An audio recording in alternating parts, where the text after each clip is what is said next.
Učiť dospelákov veci, ktoré nás v škole nenaučili. O tom, ako mať šťastný život v láske a hojnosti. Dnešným hosťom je skvelá motivátorka, lektorka, youtuberka a autorka školy hrov pre dospelákov Miriam Štolfová. Ahoj Miriam, ďakujem, že si našla čas na dnešný rozhovor. Ahoj Karol, ďakujem krásne, ďakujem za pozvanie. Ďakujem Maja za prijatie pozvania. Ako sa máš tento krásny deň? Mám sa skvelé, tento krásny deň sme dostali darom veľké veci a dostali sme darom komunikáciu, ľahkú komunikáciu. Tak som rada, že si vybral tento dátum. Tak to som rád, vidíš to, ako to. Mali sme mať rozhovor včera, presunuli sme to na dneska a všetko sedí tak, ako má. Vesmír to doslova zariadil. Áno, všetko je tak, ako má byť. Povieš nám takto na úvod, čomu všetkému sa venuješ a ako dlho?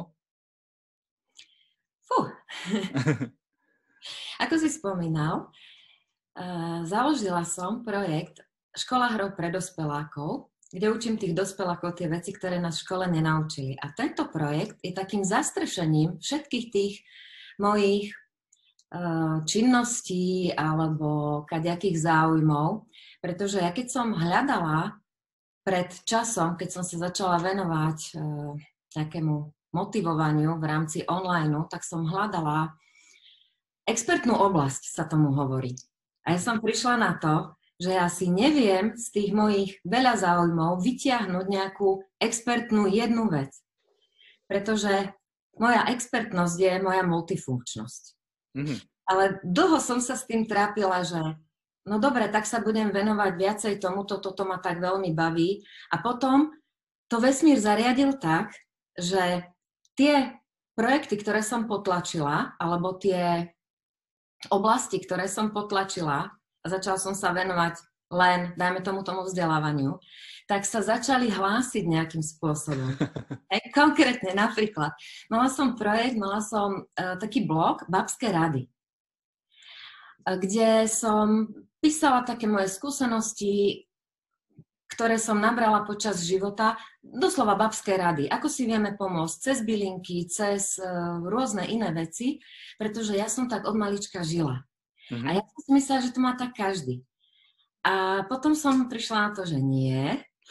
A volali mi každú chvíľu kamarátky a kadekto sa ozýval. Miriam, ako stiahnuť teplotu malým deťom, a ďalšie a ďalšie. A keď som to už 10. raz rozprávala to isté, tak som si povedala, tak ja urobím blog, ja to tam napíšem a už ich tam budem len odkazovať.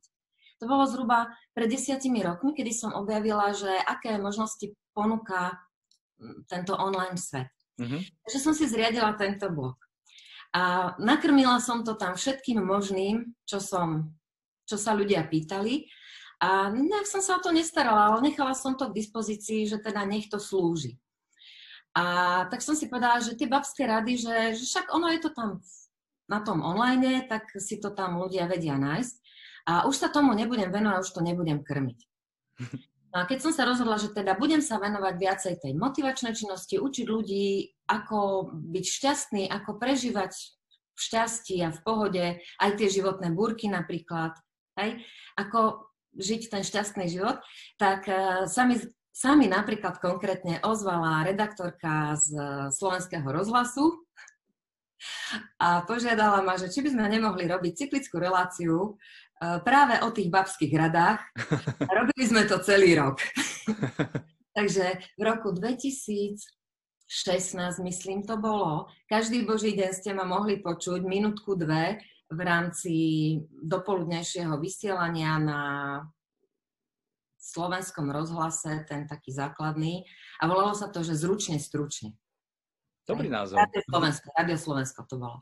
Takže a potom som zase potlačila nejakú inú, hovorím si, no dobre, takže babské rady, OK, tak tie tu na niekde začlením do toho môjho portfólia, OK, tak som odborníčka aj na babské rady. A takto to bolo s každou jednotou oblasťou. Potom sú také, že handmade, rôzne veci, postupy a tak. Takže som si hovorila, OK, vesmír mi hovorí, že všetky tie dary a skúsenosti, ktoré máš, nejakým spôsobom treba zlúčiť. A vtedy prišlo prišla tá myšlienka tej školy hrou pre dospelákov. Takže pod tú školu ja som zastrešila úplne všetko. Úplne všetky tieto moje skúsenosti, vedomosti, schopnosti a všetko to, čo som počas môjho života nazbierala. A cez tú školu hrou to posielam teraz vonka. A tieto dary všetky, o ktorých tu teraz hovoríš, to si objavila sama, to len tak nejak prišlo, že to je kvázi tvoje poslanie, alebo si sa venovala nejakému osobnostnému rozvoju, treba navštívila si nejaký koučovací kurz alebo seminár? Ja v podstate od malička, ono je to tak, že od malička človek tam, kde vyrastá, tak ho to najviac ovplyvňuje. A ja som vyrastala tu u nás na Liptove, v Tatrách nízkych. Medzi tými stromami a lesami a tými zvieratkami a všetkým tým možným, čo tu je. A bežné fungovanie bolo, že sme chodili na bylinky, že sme žili veľmi spätí s tou prírodou a vďaka mojim starým rodičom a rodičom aj s tou múdrosťou predkov. Hej. Úplne prirodzene sa u nás najprv používali bylinky, potom ešte iné postupy a až keď už toto nezabralo, sa išlo k lekárom. Hej. A ono, to nie je, že venoval si sa osobnému rozvoju. Toto je osobný rozvoj. Toto je ten skutočný život, tá múdrosť predkov, tá múdrosť vesmíru, ktorú ja som načerpávala počas v podstate celého detstva a potom som v tom pokračovala, pretože ja som automaticky aj mojim deťom toto odovzdávala. A ten taký akože oblasť osobného rozvoja, kurzy a tak ďalej, no vždycky ma to lákalo, samozrejme. Chcela som porozumieť, ako to v tom vesmíre funguje, pretože nám v školách hovorili niečo iné. Áno. Mňa samozrejme lákali kadejaké kurzy, kadejaké vzdelávacie veci, ktoré už potom po revolúcii sa otvorila tá možnosť. Takže som čítala obrovské množstvo kníh, kde sa dalo, tam som navštívila a prichádzala som postupne na to, že to, čo som ja načerpala počas detstva, že to je to normálne, že to je to v súlade s vesmírnymi zákonmi. A potom som bola schopná už to uchopiť do slov a do nejakých, nazvem to, produktov, cez ktoré som ja vedela to posielať vonka. Pretože do nejakej 40-ky som si to len žila. A púšťala som to len tomu svojmu najbližšiemu okoliu. A v 40-ke som si povedala, že tak už som dosť veľká dievka, tak už začnem robiť to, čo ma skutočne najviac baví. Pretože túto oblasť, nazveme to osobného rozvoja, ja som brala ako taký koníček. A vtedy som pochopila, že to, čo človeka najviac baví, tam, kde má tú najväčšiu vášeň, to je to, čo tu skutočne má robiť a po čo sme sem vyšli. A tak som tú svoju vášeň začala teda púšťať, prehodila som si ju zo súkromnej sféry do verejnej sféry a začala som to púšťať všetkým. Všetkým, kto má záujem o tom niečo vedieť. Ale samozrejme, že ty vieš, že keď sa človek pustí touto cestou zdieľania sa, že musí prekonať veľmi veľa osobných prekážok, osobných obmedzení. Takže veľmi dlho som si riešila v hlave to, že výjdem s ksichtom vonka do verejného priestoru, pretože v ten moment, kedy sa človek otvorí tomuto, tak je otvorený aj rôznym hejtrom, komentárom, ľuďom, ktorí ti takto postlačajú všetky tie tvoje boľavé miesta a ak máš pocit, že šišláš, tak ti všetci budú písať, že šišláš. Ak máš pocit, že si príliš tučná, Miriam, tak ti všetci budú písať, že si príliš tučná. A niekedy to človeka vie veľmi dobre zomlieť. Takže najprv som si musela vyriešiť seba, svoje sebavedomie, svoje boľačky, ktoré neboli poliečené a potom som už bola teda schopná zapnúť tú kameru, odhodlať sa na to, že natočím prvé video, vyvesiť ho do toho verejného priestoru na ten YouTube a ona to fakt nie je sranda. Takže na to človek musí dozrieť, aby začal plniť to poslanie, povedzme aj takýmto spôsobom, že sa začne zdieľať bez nejakej podmienky, bez toho, aby sa schovával len za hlas, že si nezapne tú kameru, alebo bez toho, že by nepostavil sa za to svoje meno. Lebo ja som si hovorila, že no dobre, a teraz ty ako natočíš to video a teraz všetci budú vedieť, že táto tvár patrí k tej Miriam Štolfovej a ona toto. A čo keď ty tam sa zakoktáš? Hej? Takže tie také boľačky, ktoré človek v sebe mal za dlhé roky, si najprv musí poriešiť, aby bol pripravený na to zdieľať to, čo v ňom je. Takže mne to trvalo dosť dlho. Až po 40. A potom som objavila možnosti online sveta, ktoré sú úžasné. Úžasné na to, aby sme naozaj mohli ten svet robiť krajším. A je to ten najlepší spôsob, ako dokážeme odovzdať to, čo môžeme odovzdať, nie desiatkam ľudí, ktorých viem zachytiť na živej akcii, ale stovkám, tisícom ľudí. Len si človek musí prejsť tým svojim pekličkom, aby to bol schopný, aby skrotil to svoje ego. Áno. Ktoré kričí, že bože, Miriam Strapata si tam bola z balkovy.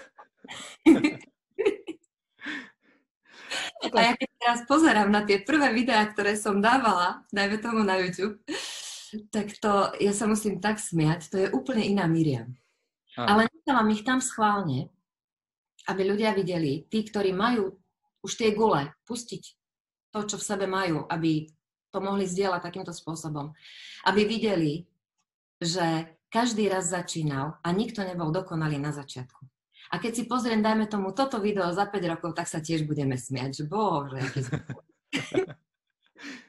Takže prijať to s pokorou, že proste, áno, teraz som takto na tej svojej vývojovej ceste, ale to, čo môžem odovzdať, tak to odovzdávam tak najlepšie, ako viem.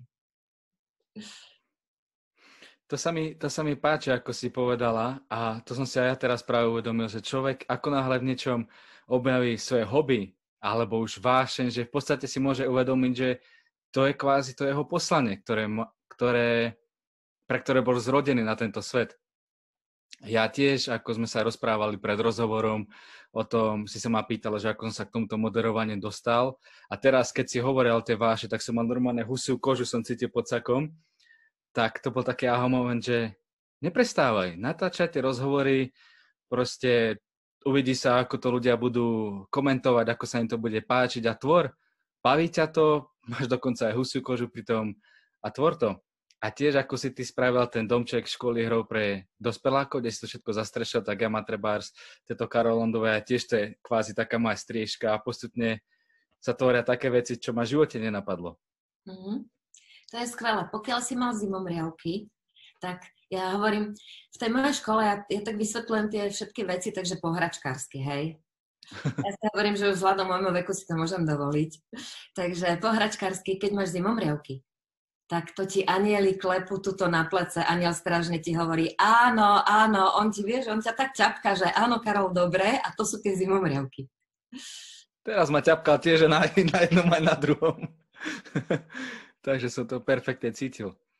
A ja som to tiež vnútorne vďaka tomu osobnému rozvoju, vďaka tomu, že som chodil na Toastmasters, tak som aj vedel, že to mám robiť. Len teraz tým, že maláka kvázi aj cestovanie za posledné roky som niečo precestoval, tak som vymyslel radšej svoj vlastný projekt, kde minimálne budem zdieľať to, čo tvorím, čo má zmysel nielen pre mňa, ale verím si, že pre ľudí vďaka tým rozhovorom so skvelými ľuďmi. A je vidieť, že ľuďom sa to podľa všetkého páči a vždy sa snažíme s daným hosťom podať čo najviac informácií, ktoré ľudí môžu inšpirovať. Napríklad aj niekto teraz rieši otázku, že ako začať natáčať videá, ako ukázať svoj tvár. A ty si to pekne vysvetlila.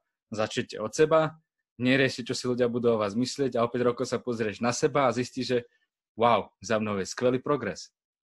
Jednoduchá matematika, ako sa hovorí. Áno, je to tak. Ja keď som začala tie videá natáčať, tak v tom období, to bolo v roku 2014-15, tak v tom období bola taký systém natáčania videí, všetci motivátori natáčali nejakým spôsobom. Hej, ale vyžadovalo to celkom dosť techniky a celkom dosť technickej zručnosti. A ja, jak som blondína a technické nevedko, skutočne, tak som si hovorila, tak toto nedám, na to by som potrebovala celý štáb. Tak som hľadala tým, že mám dar kreativity, takej tej kreativity všeobecne v živote, nielen takéto štrikovanie, tak som objavila spôsob, ako natáčať tie videá najjednoduchším spôsobom. Na jednu klapku. Ja doteraz nestriham videá. Ja som sa proste naučila ísť na jednu klapku a to ma naučilo aj také autenticite. A prišla som na to, že ak niečo človek pobavre v tom videu, že sa zakoktá alebo tak aj v bežnom živote sa zakoktáme. Hej? Tak to proste len oslovím a poviem si, bože, dneska koktám, no dneska mám svoj deň. A idem ďalej. Ale nechávam to tam, hej? A vďaka tej autenticite mi mnoho ľudí písalo, že to bolo pre nich priateľnejšie tiež sa pustiť do toho natáčania videí, že videli, že to nemusí byť proste také ideálne, také precízne, perfektné. Hej?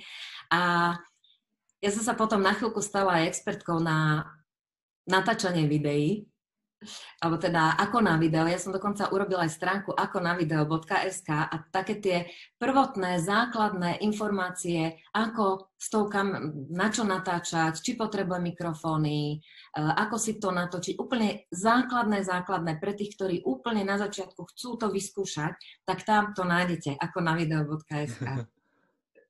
A potom už som tým, že medzi také najväčšie moje prednosti patrí schopnosť motivovať. To som dostala od Pána Boha. Tak ja som nakopla toľkých ľudí. To som hovorila, čo blbneš, sadni, zapni kameru, rozprávaj. Potom si to pozrieš, zistíš, že fúha, toto nie. Tak to urobíš ešte raz. A keď to urobíš 5. raz, tak to už bude tutti frutti a pošleš to vonka. A vďaka tomu sa pustilo veľmi veľa ľudí natáčať videá. Asi 200-300 ľudí som tam mala už takých akože že nakopnutých mnou a potom už som to nechala zase voľne plávať, tento projekt. Je tam voľne k dispozícii, kto chce, kto už dozrel do toho štádia, že chcem sa zdieľať aj cez to video, môže si to tam pozrieť. Ale zase je to webka, ktorú nekrmím, ale visí tam. Tie informácie sú tam, takže dokážu človeku pomôcť ho nakopnúť a ísť do sveta. Teraz je práve tá doba, lebo sme v podstate doma, prechádzame skôr do toho online sveta a tu je práve tá príležitosť. Ak človek niečo chce zdieľiť, lebo to neznamená, že iba milionári, bohatí ľudia môžu zdieľať nejaké informácie. To znamená, že aj normálny človek, ktorý, poviem príklad, robí vo fabrike, zarába do 1000 eur, môže mať tiež skvelé myšlienky, možno si prešiel v živote niečím silným a trebárs ďalších 100 ľudí z celého Slovenska si tým prechádza a nevie ako na to. No a on zoberie iba telefón, natočí video, vloží to na internet a pomôže stovkám, tisícom ľudí. A o tom to je. Takže netreba sa báť a keď má človek niečo, čo chce zdieľať, šup to sem. Teraz je tá príležitosť. Absolútne súhlasím. A teraz je skvelá doba naozaj presne na toto. A nemusíte mať pocit, že musíte byť nejakým expertom v tej oblasti. Viem, že mám kamarátku, ktorá si prešla rozvodom. Veľmi ju to dalo dole, proste chlap sa spakoval zo dňa na deň a veľmi ju to dalo dole. A ona si vytvorila takú terapiu, že začala zdieľať to, v akom je stave a ten svoj progres, ako sa s tým vyrovnáva. Začala to zdieľať cez videá. Pomohla jednak sebe a jednak kopec ľuďom. Človek nemusí byť expertom v niečom, aby zdieľal to, čo v sebe má, alebo to, čím si prešiel. Môže to byť nejaká životná udalosť, alebo čokoľvek. Ja som si voľakedy myslela, že musím proste byť najlepšia v tom obore, aby som mohla toto posúvať ďalej. A potom som prišla na to, že keď ti začne vysvetľovať niečo, prvácku matematiku, profesor na vysokej škole, tomu prvákovi, keď začne vysvetľovať, a potom mu to isté vysvetlí spolužiak, prvák, ktorý to tiež pochopil, alebo druhák, tak on pochopí toho prváka, ale toho profesora pravdepodobne nie. Pretože keď je človek na rebríčku poznania už tu, tak veľmi ťažko sa mu vysvetľuje slovami toho človeka, ktorý je na rebríčku poznania tu. Ten potrebuje, aby mu to povedal ten, ktorý je o stupienok vyššie. Mm-hmm. Keď som toto pochopila, tak som ich začala nakopávať, hovorím, točte tie videá, pretože keď ja to isté poviem niekomu a ty to povieš, možno kostrbato, ale on pochopí teba. Teba skôr pochopí, pretože si mu reálnejší, si mu reálnejšia. Takže je jedno, koľko v tej oblasti viete, to, čo viete, je dostatočné na to, aby ste to niekomu pustili vonka. Možno len svojmu blízkemu okruhu, ale potom prídete na to, že keď sa vás 10 razy na to isté budú pýtať, tak začnete púšťať aj takýmto smerom. A ešte k tým rozhovorom tvojim. Mm-hmm. Báječnú vec robíš. Fakt, báječnú vec. Možno oni nemajú nejaké obrovské videnia, ale časom, tým, že to visí na tom YouTube, alebo na nejakej inej platforme, tak časom si to ľudia nájdu. Časom im to začne ponúkať a aj s odstupom niekoľkých rokov, keď sa k tomu dostanú, tak im to môže dať veľkú hodnotu. Ja som začala robiť minulý rok asi tiež také rozhovory s mojimi koleginkami z online sveta, so zaujímavými ľuďmi, ktorí viem, že ich príbeh a ich práca môže inšpirovať, ale hlavne príbeh. A boli na to veľmi veľké odozvy a veľa ľuďom to pomohlo. To už viem teraz. No a na Instagrame som zriadila tzv. Strelnicu. Mm-hmm.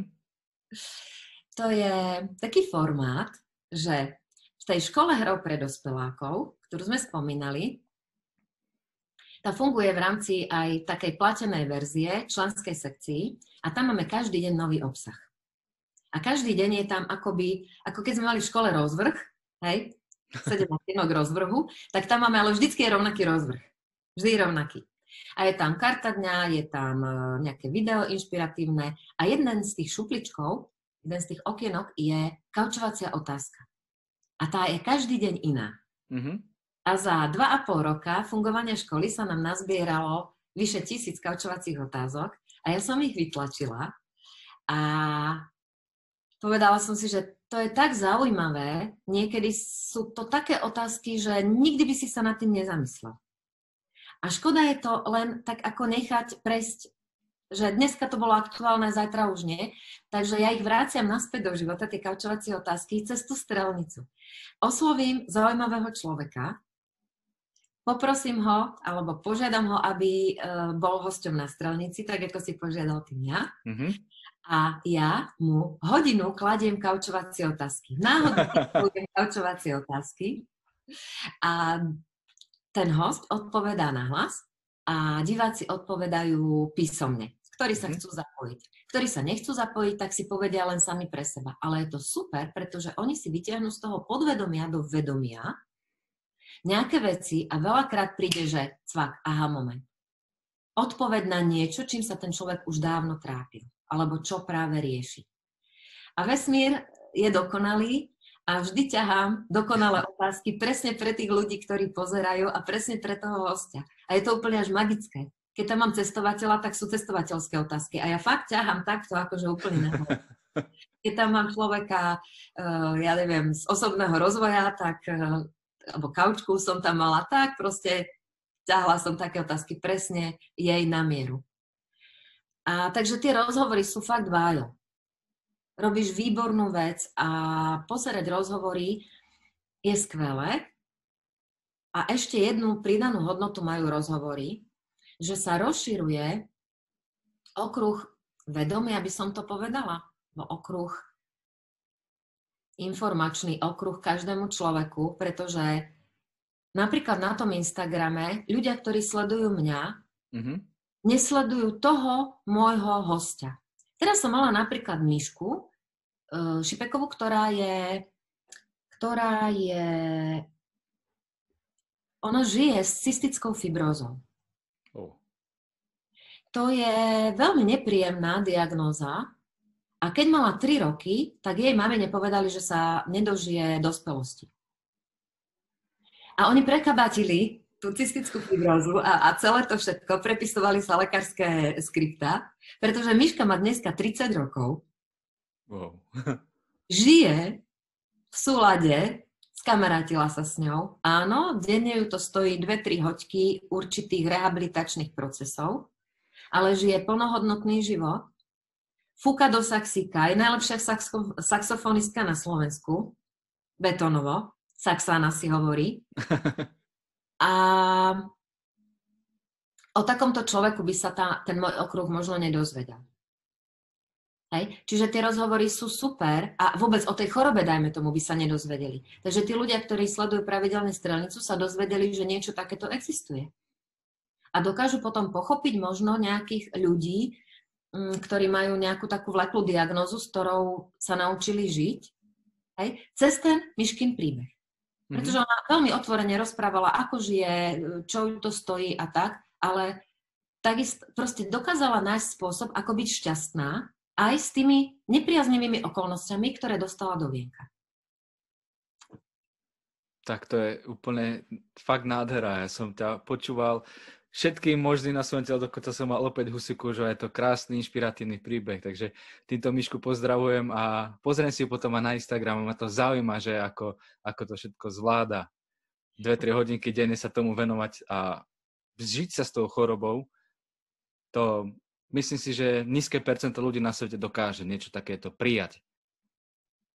No a keď sme hovorili práve o tých možnostiach, hej, tak ja som s Miškou bola asi pred 2 mesiacmi, pretože prišla za mnou s takým nápadom, že by chcela odkonzultovať, že predsa už sa to v tomto online svete trošku hýbe, že má taký nápad, že jej sa pýtajú tí spolupacienti, to nazvem, hej, mladší, alebo keď rodičia zistia, že ich malé dieťa má túto diagnózu, tak sú z toho úplne zrútení a má veľmi veľa otázok na to, ako to ona zvláda, ako to robí konkrétne, aký dýchací prístroj používa, ako inhaluje a ja neviem čo všetko.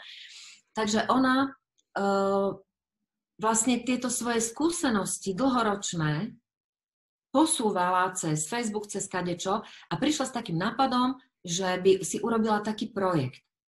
A že ako by to mala urobiť, aby to prišlo k čo najviac ľuďom. No tak sme to tak akože premysleli a zriadila Instagramový profil CF, CF ako cystická fibróza, / na plný plyn.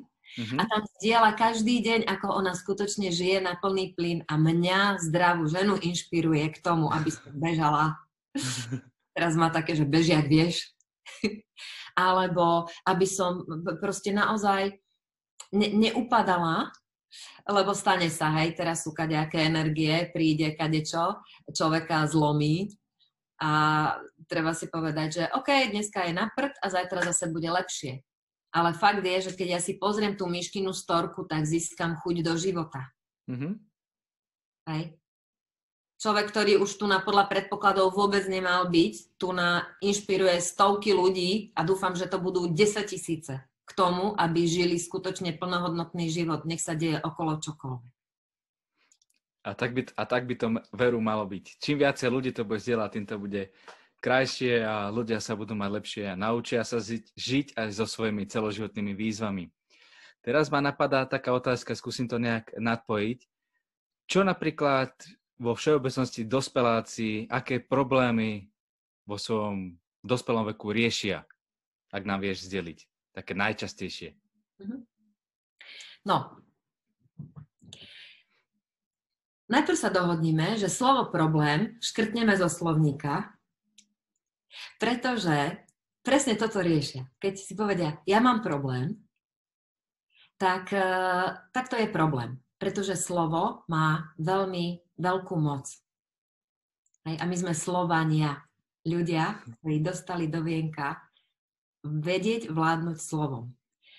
A slovo je naozaj veľmi, veľmi silný nástroj, takže keď som ja škrtla zo svojho slovníka slovo problém a vymenila ho za výzva, tak hneď sa na ten svet ľahšie pozeralo.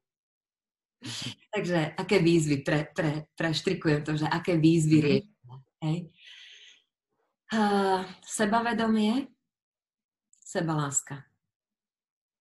Veľká výzva pre nás, ktorí sme rástli počas socializmu, alebo nás vychovávali rodičia, ktorí rástli počas socializmu. Neboli sme vedení k tomu vidieť a prezentovať svoju jedinečnosť, ale boli sme upratovaní do nejakých škatuliek.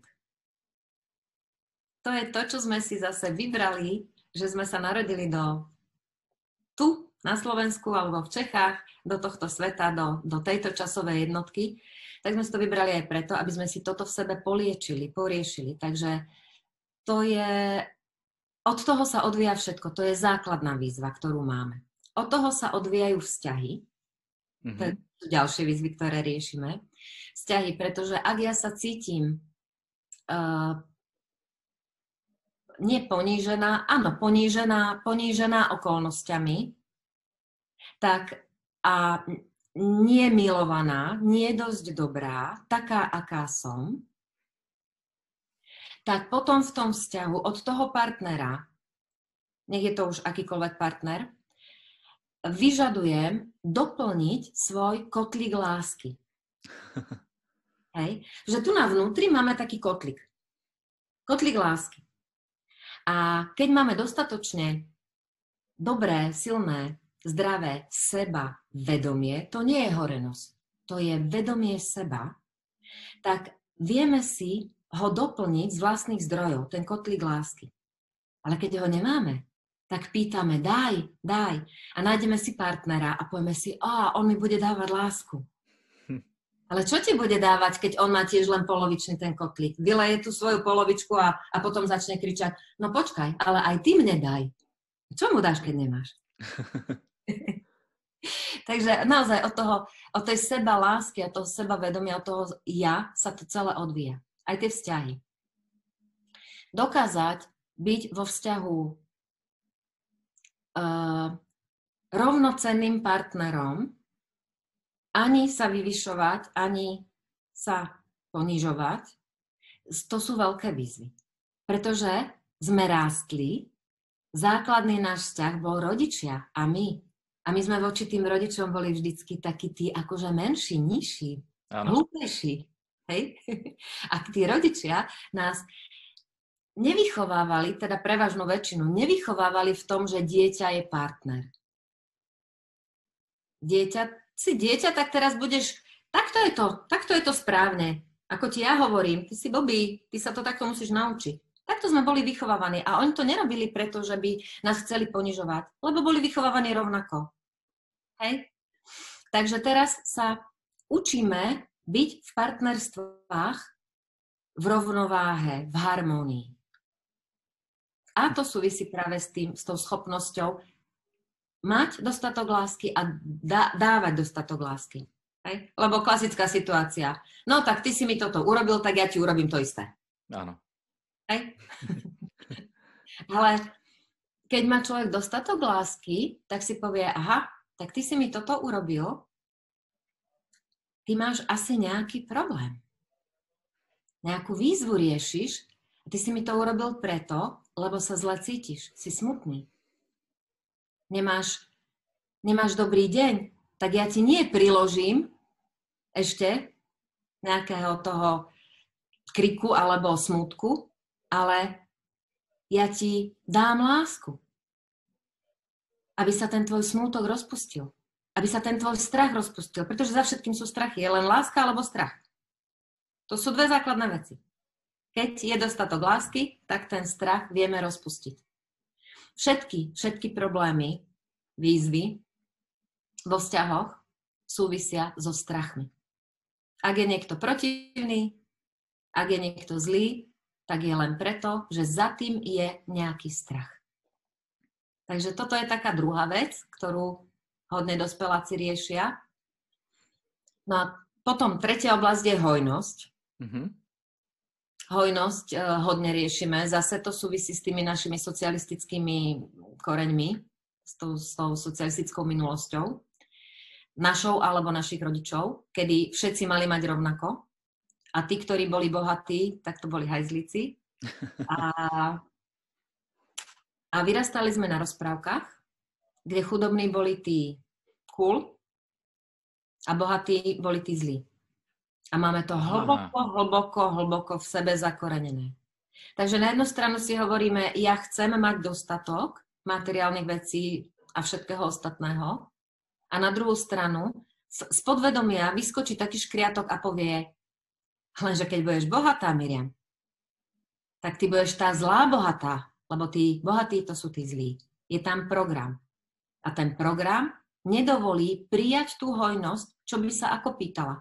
Takže ľudia makajú v práci, aby veľa zarobili a potom, keď tie peniaze prídu, tak si ich neužijú.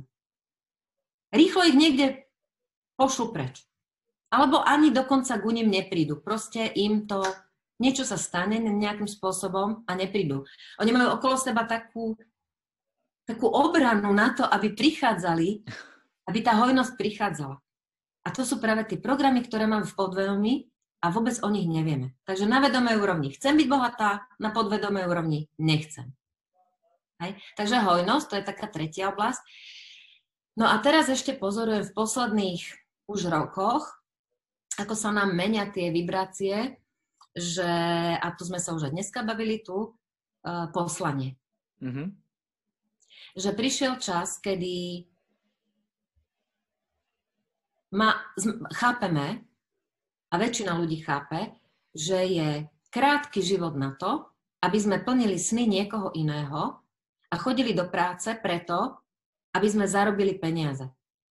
Že chápu, že sem prišli niečo odovzdať. Že nejaké to ich poslanie tam sa derie zvnútra a pýta si von. Nemusí to byť priamo, že sa človek venuje, že jeho pracovná oblasť je to isté, čo je poslanie. Nemusí to byť. Môže to svoje poslanie plniť ako konička. Ale pýta sa to vonka. Takže ľudia veľmi intenzívne teraz hľadajú poslanie. Po čo som sem prišiel? Zmysel života. Po čo som sem prišiel? Na čo som tu? Hej? Takže to je teraz taký novodobý fenomén, že naozaj veľmi veľa ľudí hľadá poslanie alebo odpoveď na to, po čo som sem prišiel a snaží sa nájsť prácu, ktorá by ho živila a bolo by to v súlade s tým poslaním. Hej, aby sa to nebilo. Tak to sú také 4 oblasti. 5. je samozrejme zdravie, pretože keď tam niečo rapuje, keď tam niečo nefunguje, tak sa to začína odrážať na fyzickom zdraví. Najprv na psychickom, človek není v pohode, na nízkych emóciách a potom sa to automaticky odrazí na nejakej telesnej súčiastke.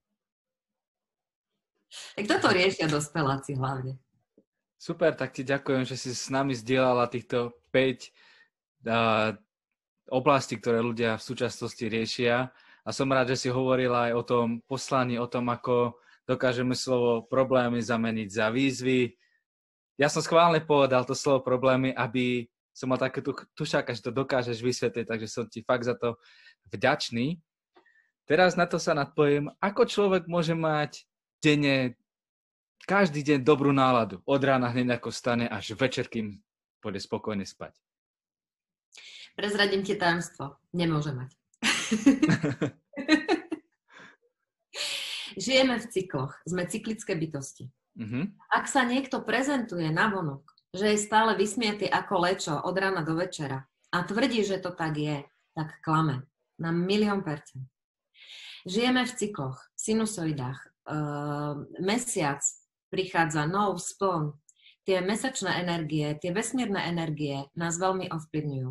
Takisto v rámci ročných období je určitý cyklus. Životné cykly, 9-ročné cykly máme, hej, žijeme v určitých 9-ročných cykloch podľa numerológie. Vždy ťa ovplyvňuje energia nejakého čísla a v ten rok funguješ úplne inak ako v iné roky, aj keď máš všetko ostatné rovnaké. A takisto sú denné cykly. Hej. Niekto je skôr sova, niekto je skôr škovránok. Striedanie dňa a noci. Hej. To sa volá cirkadiálny cyklus. Ako na to reagujeme. Takže človek nemôže byť vždy na jednej emócii. Keby sme si predstavili emócie ako na takom rebríku, keby sme ich mali, tak to, na čo si sa pýtal, to je tá emócia radosti a nadšenia, ktorá je tu. Malé deti, keď sa na ne pozrieme, tie žijú, tie sú ešte také nepokazané, hej? A keď ráno malé dieťa vstane, tak väčšinou je vysmiate. Ale my, keď ráno vstaneme, tak sa trošku potrebujeme pohybať a nie sme hneď ako leto, hej? A je to v poriadku. Je v poriadku prechádzať si tými jednotlivými emóciami. A je to dokonca žiadúce, pretože predstav si, že zomrie nejaký človek, ty ideš na pohreb a ty by si tam bol vysmiatý ako lečo. Hej.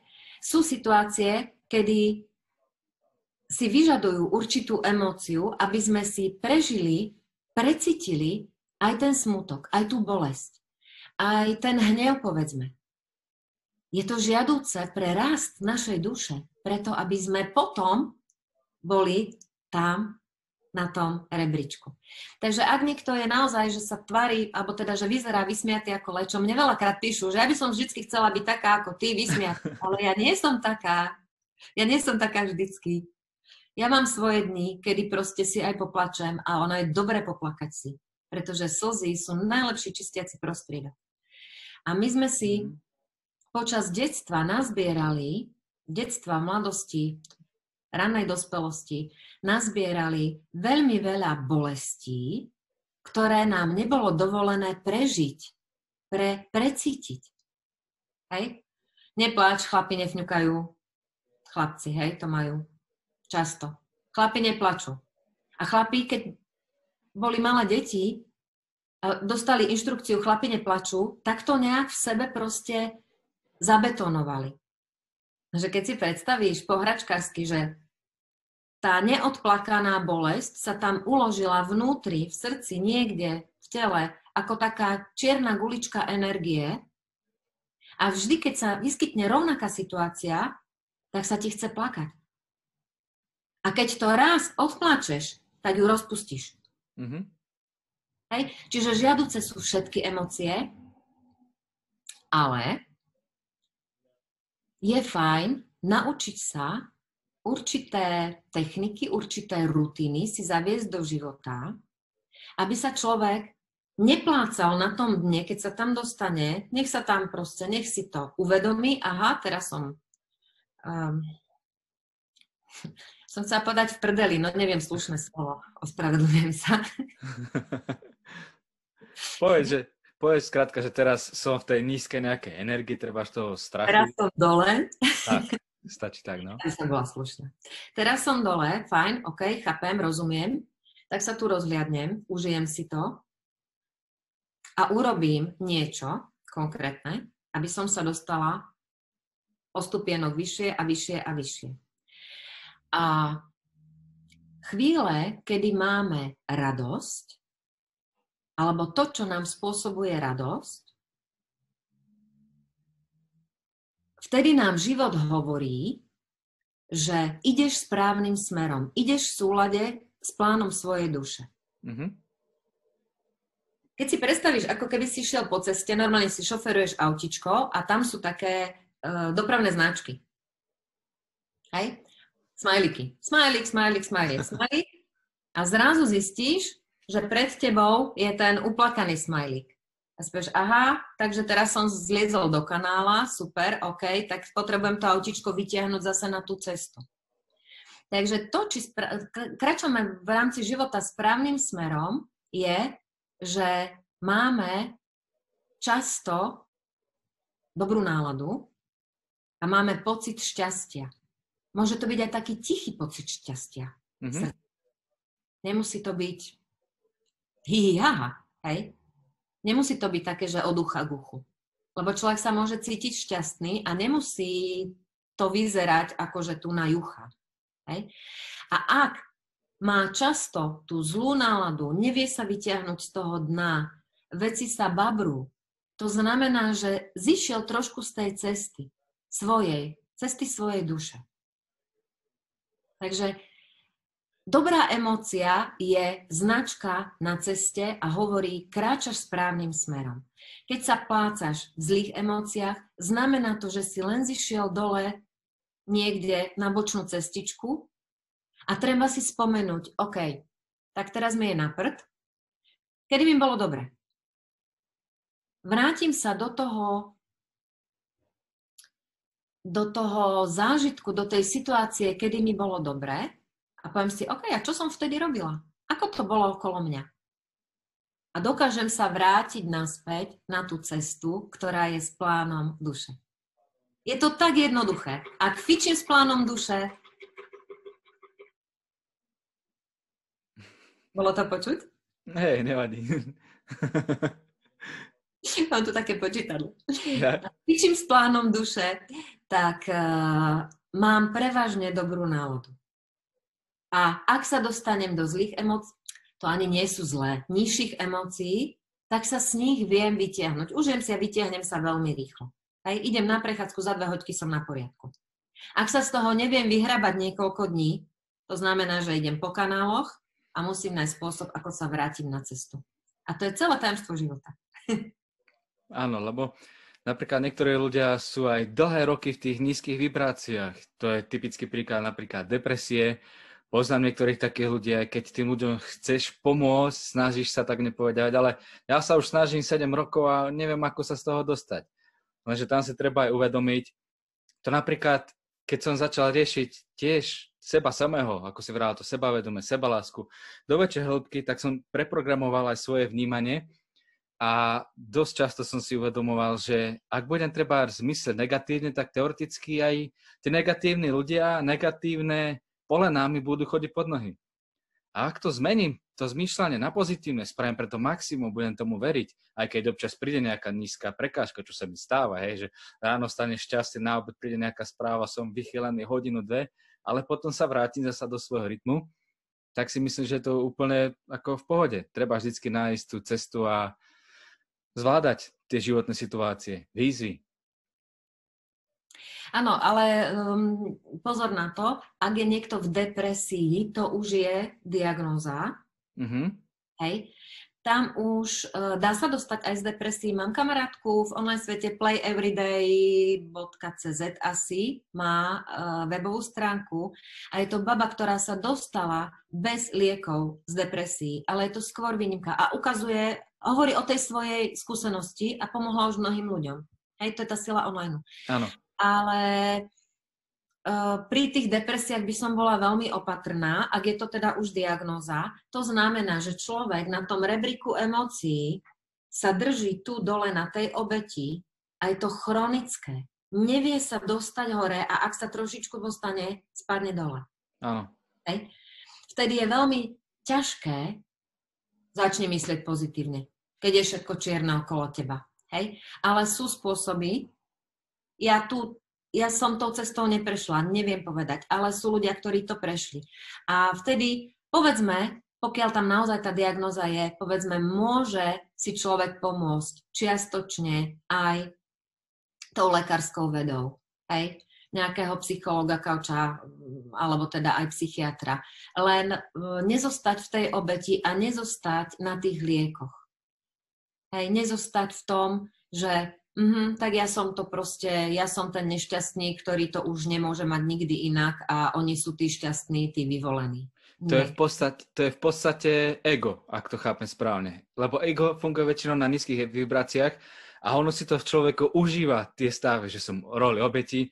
Že napríklad, typický príklad, hej, je chlap a hovorí nejakým ženám, ja som ten slabý, mňa nikto nechce, ja nemám peniaze, ja neviem, čo od života chcem mať, ďaleko takýchto otázok. A to nehovorí on sám, to nevychádza z jeho srdca. To je ako keby druhá postava toho človeka, nejaké to ego, alebo ako by som nazval, s ktorým ten človek nevie spolupracovať, nevie nájsť tú nejakú rovnováhu. Chápem to správne? Áno, chápeš. A ono, pokiaľ je takýto konkrétny príklad, napríklad, že chlap, že ja som taký chudáčik, tak tam je základný životný program, Dostanem lásku vtedy, keď budem chudáčik. Mhm. To je základný jeho životný program, ktorý získal v detstve, hlboko v detstve, buď od rodičov alebo niekoho blízkeho, kto mal na neho veľký vplyv. A vtedy, keď on bol ten malý, slabý chudáčik, tak vtedy bol zahrňaný obrovskou láskou. Špeciálne napríklad, deti sú rady, keď sú choré. Hej? Pretože vtedy dostávajú pozornosť. Všetko. Dostávajú lásku. Skáčeme okolo nich. Ako na bežiacom páse, varíme čajíky, lutujeme, mojkáme, čítame rozprávky.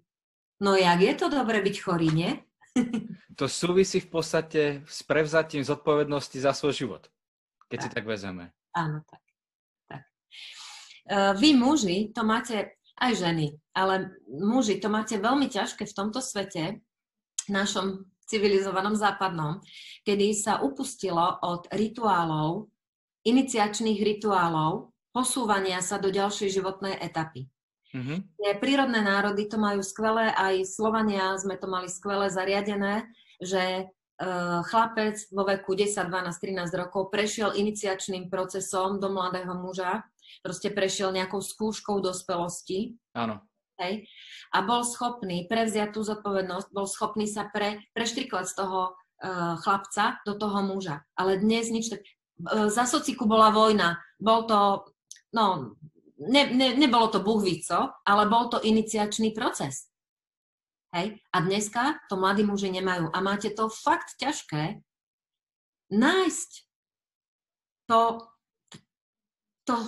to schodisko, nájsť tie dvere do toho schodiska do muža.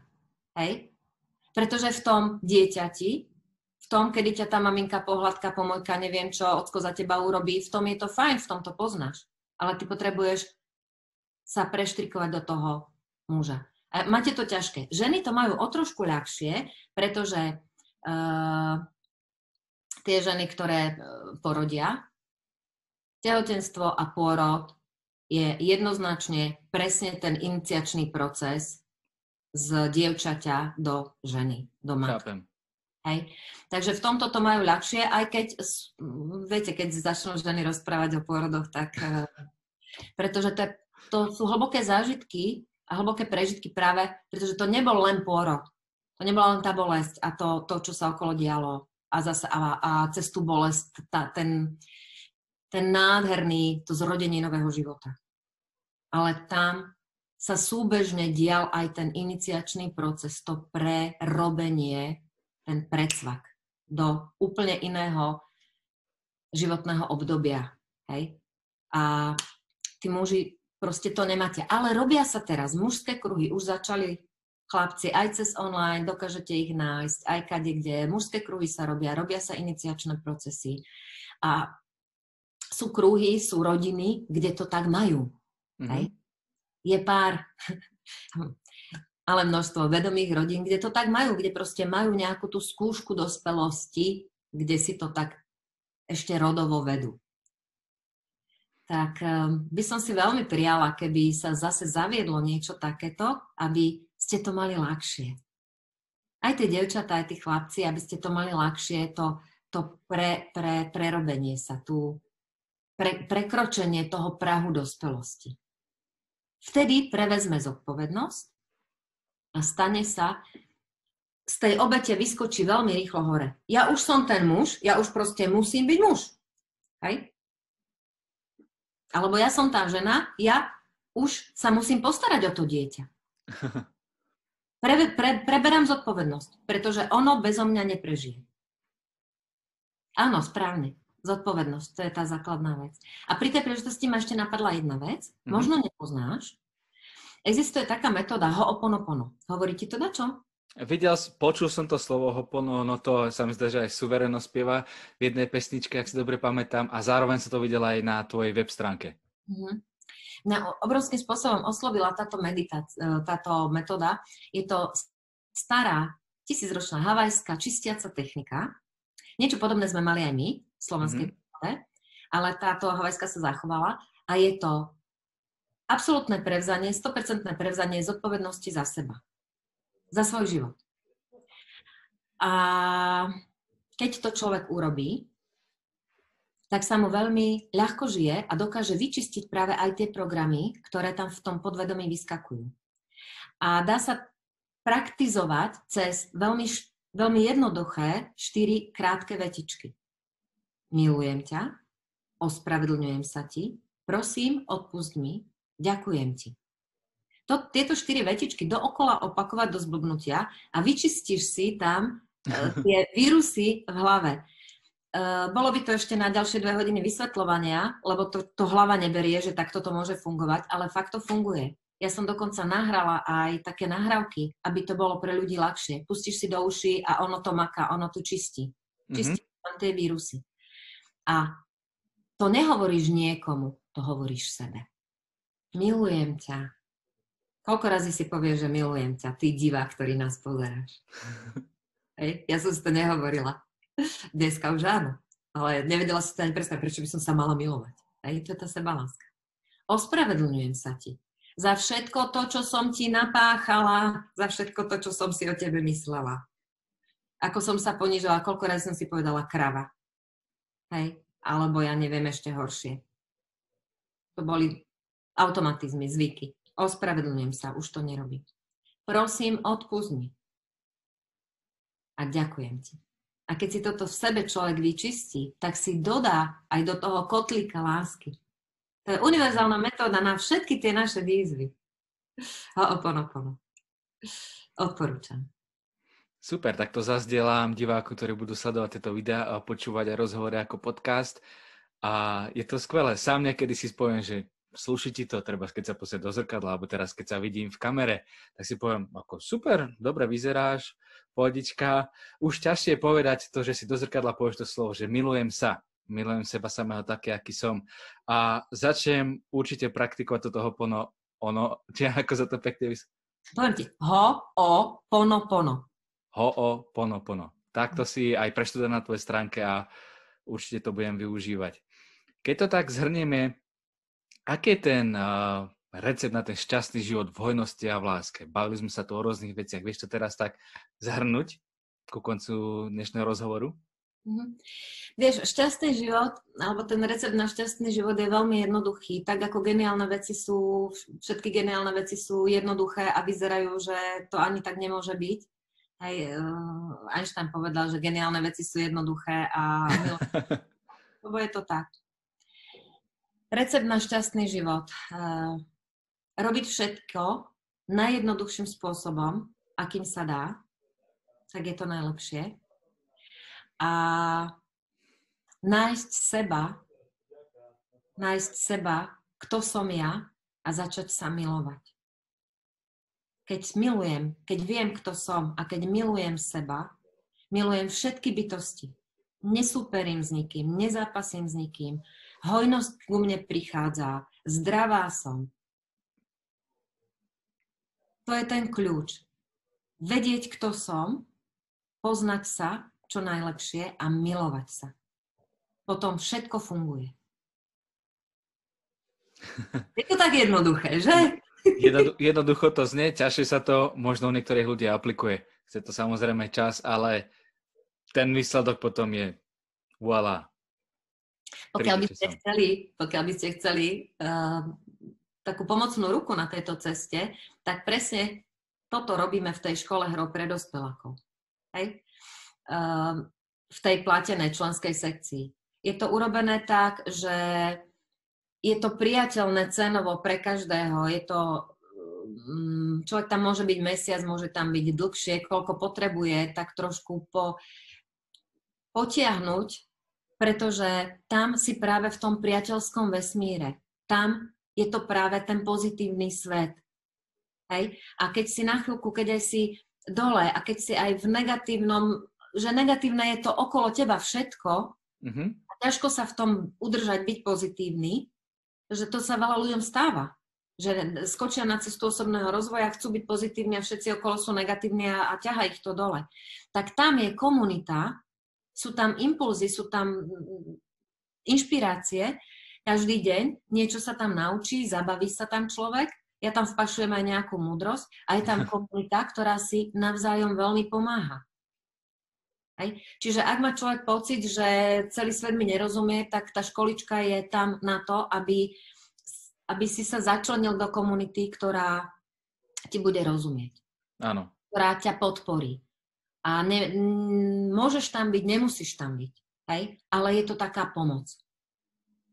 Tak, keby niekto potreboval pomoc a potiahnuť od Miriam.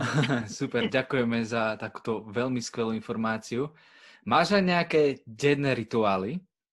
No jasné. A môžeš nám ich zdeliť? Treba inšpirovať ľudí? Tak keď som hovorila, že čo je ten základ, tá sebaláska, to sebavedomie, tak základom je dopriať si dostatok času pre seba. Mm-hmm. Hej. Takže môj deň začína tým, že si doprajem ráno, okrem toho, že vybehnem vonka, aj keď je minus 15 v pyžame, na nejakú minútku, 2, to je takéto otužovanie, čiže to dopriavam telu. Vybehnem vyniesť odpadky do kompostu, som si taký bič na seba urobila, že aby som hodina, tak vybehnem odpadky do kompostu zaniesť. Náha bosa, teda áno, náha v pyžame a bosa, a tým pádom som hneď prebratá. Tak zhruba 2 hodinky si ja ráno doprajem pre seba. Buď si hoponkujem, alebo nečítam si, meditujem si, len tak si čumím do blba, nechávam prehovoriť moje vyššie ja. Tak sa len nalaďujem na deň. Proste si doprajem tie 2 hoďky, popri tom pijem kávu, vypijem liter vody. Tak to je základný môj rituál. Hej. Začínala som asi 10 minútami ráno. Lebo som si nevedela ten čas nájsť. Mm-hmm. Potom som začala vstávať ráno o 5, aby som si ho našla. Takže tie 2 hoďky, niekedy je to možno menej. Prechádzka každý deň do prírody, alebo teda na vzduch každý deň. Na to som si zaporiadila. Nemyslíte si, že ja som taká že strašne neviem čo, hej. Ja som si potom vymyslela na seba bič, aby som to aj robila. Takže som si zaporiadila psíka. Takže pes musí ísť, tak idem s ním. Takže prechádzka a vďačníček. Ideálne písať, keď človek nenapíše, tak aspoň pred spaním, večer pred spaním, si urobiť krátku chvíľku pre seba a poďakovať za všetko, čo nám bolo dopriaté. A môžeme ďakovať za toľko vecí. Zo začiatku som si to nevedela ani predstaviť, som nevedela 3 vďačnosti nejak akože napísať. Ideálne je písať to, hej. Priznám sa, že nie som tak precízna, niekedy nepíšem, ale zaspávam s obrovskou vďakou za to, čo mi je dopriaté. Alebo čo mi bolo dopriaté počas toho dňa. To sú také základné piliere asi, také základné rituály, no. Čo mi teraz tak napadli. Super, tak ti ďakujem veľmi pekne, že si ich s nami zazdielala. Keby ťa niekto chce napríklad kontaktovať, tak kde najlepšie ťa vie zastihnúť? miriamštolfová.sk. Cez túto webovú stránku sa prekliknete na všetkých mojich asi 8 projektov, ktoré tam mám, ďalšie. To je taký rozcestník. Už teraz celkom vyzerá k svetu. Sme ju prerobili. A prípadne, odtiaľ sa prekliknete aj na školu, aj na všetko. A na všetkých sociálnych sieťach ma nájdete ako Miriam Štolfová, škola hrov pre dospelákov. Na všetkých. Na Facebooku, na YouTube, na Instagrame a dokonca teraz som si zriadila aj na TikToku účet, pretože som objavila, že cez ten TikTok sa dá práve tým takým zábavným spôsobom edukovať. Dá sa vzdelávať zábavným spôsobom a dá sa pritom pekne tvoriť. Tak budem aj tam niečo zdieľať. Super. Miriam, ďakujem ti veľmi pekne, že si dneska našla čas. My dva by sme vedeli kecať aj do neskorých večerných hodín, pretože máš ľuďom toho, čo veľa povedať. Ak by nás do budúca napadla nejaká ďalšia téma, prípadne ľudia by mali záujem o nejakú ďalšiu tému, tak veľmi rád niečo nového vymyslíme ďalšieho, čo môže ľudí posúvať vpred. Ja ti ešte raz ďakujem, že si našla dneska čas, prijala moje pozvanie a prajem ti všetko dobré, nech sa ti darí a nech robíš svet lepším miestom tým, čo vlastne robíš, ako ľudí inšpiruješ a motivuješ. Ďakujem krásne za toto pozvanie aj za tento rozhovor. Bolo mi s tebou veľmi, veľmi príjemné a verím, že sme trošku lásky a svetla posunuli tam vonka do sveta, aby ten svet bol tým najkrajším miestom pre život. Super, ďakujem ti, maj sa krásne, ahoj. Ahoj.